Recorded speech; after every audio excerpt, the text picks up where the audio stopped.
Ay sus, mga mare, ako po'y tuwan-tuwa at kami po ni Ma'am Bless ay nagbukas ng PisoNet. Ay nakaparti po si Meses ng 600 plus kulang na 700. Sa iba po ay kaunti lamang iyan. Pero po, para po sa akin mga Meses, mga mare, ay ako'y tuwan-tuwa at para sa akin marami na po iyan. Dahil para po sa akin, malaking ambag or malaking tulong po iyan sa mga bayarin ko kagaya ng kuryente. O ay di po baga, malaking bagay mga Meses. Kaya mga Meses, mga mare, importante, maliit man o malaki ang inyong kita, ay may another extra income para pandagdag o pantulong sa pamilya sa mga bayarin, sa mga expenses. O di po baga, yan po ang may-ari ng PisoNet, si Ma'am Bless.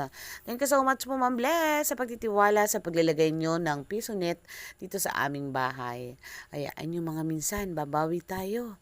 Bagamat kakaunti ang ating income ngayong buwang ito, pero sana sa susunod ay mas marami pa siksik-liglig umaapaw. Abay, mga Meses, mga mare, dapat tayong mga